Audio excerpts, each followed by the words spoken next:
അപ്പോൾ ഗൈസ് നമസ്കാരം. നമ്മളുടെ ബിഗ് ബോസ് സീസൺ 7 തുടങ്ങി. ഇങ്ങനെ അടിയും കാര്യങ്ങളും ഒക്കെ ആയിട്ട് പതുക്കെ കാര്യങ്ങൾ മുന്നോട്ട് പോകുന്നുണ്ട്. ഇന്നലെ രാത്രിയിലൊരു ടാസ്ക് ഉണ്ടായിരുന്നു. അതിനകത്ത് സ്റ്റാറിൻ്റെ ഒരു ടാസ്ക് ആയിരുന്നു. അതിനകത്ത് കുറേ അടിയും കംപ്ലൈൻറ്റും ഒക്കെ വന്നത് കാരണം അത് താൽക്കാലികമായിട്ട് ബിഗ് ബോസ് സ്റ്റോപ്പ് ചെയ്തിട്ട് എല്ലാവരോടും പോയി കിടന്നുറങ്ങാൻ പറഞ്ഞു. പിന്നെ ആ കളി നടന്ന സമയത്ത് ഈ പറഞ്ഞ കൂട്ട് താൽക്കാലികമായിട്ട് കളി നിർത്തിയെന്ന് ബിഗ് ബോസ് പറഞ്ഞപ്പോഴത്തേക്ക് വെറുതെ സ്റ്റാർ ഊരി മറ്റവർക്ക് കൊടുത്തിട്ട് പോയവരൊക്കെ ഉണ്ട്. പിന്നെ എനിക്കിതിൽ എടുത്തു പറയേണ്ട ഒന്ന് രേണുസുതിയെക്കുറിച്ചാണ്. താന്ന് പറയുന്നത് പോലെയാണ് രേണുസുതിയുടെ ഒരു വളർച്ച അല്ലേ. എത്രയോ നാൾ അല്ലെ എത്രയോ സീസണുകളിൽ പരിശ്രമിച്ചും പ്രാർത്ഥിച്ചും ഓരോരുത്തർ വന്നത്. രേണുസുതി ഏകദേശം 1 വർഷം ആയില്ല. അതിനു മുമ്പേ സോഷ്യൽ മീഡിയയിൽ സജീവമാവുകയും അതൊരു ഭാഗ്യം കൊണ്ട് തന്നെ ആ കുട്ടിക്ക് ഇത്രയും പെട്ടെന്ന് ബിഗ് ബോസിൽ എത്തിപ്പെടാനും സാധിച്ചു.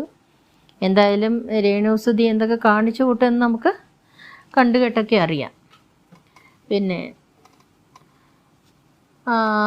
അതുപോലെ തന്നെ ബിഗ് ബോസ് സീസൺ 7 തുടങ്ങും മുമ്പ് തന്നെ തുടങ്ങിയതേ ഉള്ളൂ. അപ്പോൾ തന്നെ ബിഗ് ബോസിൻ്റെ വാർണിംഗ് ഒക്കെ വാങ്ങിച്ചു കൂട്ടിയിട്ടുണ്ട് താരങ്ങൾ. അത് ലേഡീസാണ് കൂടുതലും. കാരണം ബിഗ് ബോസ് ഹൗസിലോട്ട് ഇവർക്ക് കയറിയപ്പോൾ ഇവരുടെ സാധനങ്ങളും എസ്പെഷ്യലി പിന്നെ മേക്കപ്പ് സാധനങ്ങളൊന്നും കൊടുത്തിട്ടില്ലായിരുന്നല്ലോ. അപ്പോൾ ഇവരെന്താ ചെയ്തത്, അവിടെ ഡിസ്പ്ലേ വെച്ചിരുന്നേ പരസ്യത്തിനായിട്ട് ഡാസ്ലറിൻ്റെ ആണെന്ന് തോന്നുന്നു വെച്ചിരുന്നേ ലിപ്സ്റ്റിക്കും ഒക്കെ എടുത്ത് യൂസ് ചെയ്തതിൻ്റെ പേരിൽ ബിഗ് ബോസ് ആദ്യം തന്നെ എല്ലാത്തിനും ഒരു വാർണിംഗ് കൊടുത്ത് വെച്ചിട്ടുണ്ട്.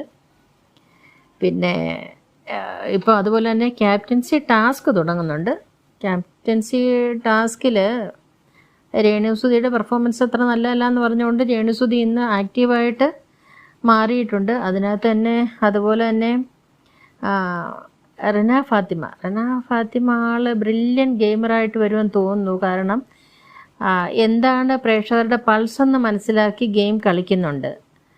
പ്രേക്ഷകരുടെ അറ്റൻഷൻ ആരിലേക്കാണ് കിട്ടുന്നത് എന്നറിഞ്ഞ് തന്നെ റെന ഫാത്തിമ കളിക്കുന്നുണ്ട്.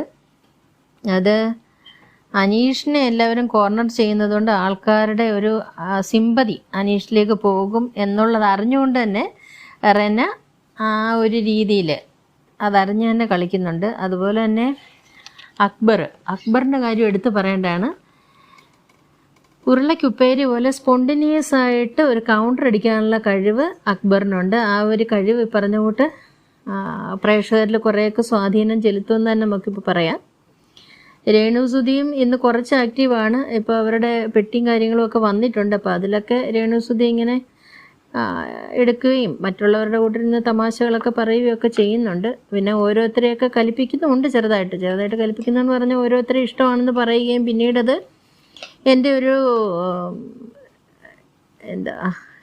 ഒരു ഞാനങ്ങനെ ഗെയിമിന് വേണ്ടി കളിക്കുന്നതാണ് എന്നൊക്കെ പറഞ്ഞ് അവരെ ഒരു ഇൻസൾട്ട് ചെയ്യുന്ന രീതിയാണോ എന്ന് ചോദിച്ചാൽ അല്ല, എന്നാലാണോ എന്ന് ചോദിച്ചാൽ അങ്ങനെയൊക്കെ ചെയ്യുന്നുണ്ട്. എന്തായാലും നമുക്ക് നോക്കാം. ടാസ്കും കാര്യങ്ങളും ഒക്കെ വരുമ്പോഴാണ് ഇത് കൂടുതലായിട്ട് നമുക്കൊരു എൻജോയ് ചെയ്യാൻ പറ്റുന്ന ഒരു രീതിയിലോട്ട് വരുന്നത്. എന്താണ് ഇന്ന് നടക്കുന്ന കാര്യങ്ങളെന്നൊക്കെ നമുക്ക് നോക്കാം. അപ്പോൾ എൻ്റെ ചാനൽ സബ്സ്ക്രൈബ് ചെയ്തിട്ടില്ലാത്തവർ സബ്സ്ക്രൈബ് ചെയ്യുക, ലൈക്ക് ചെയ്യുക, കമൻറ്റ് ചെയ്യുക. ഓക്കെ.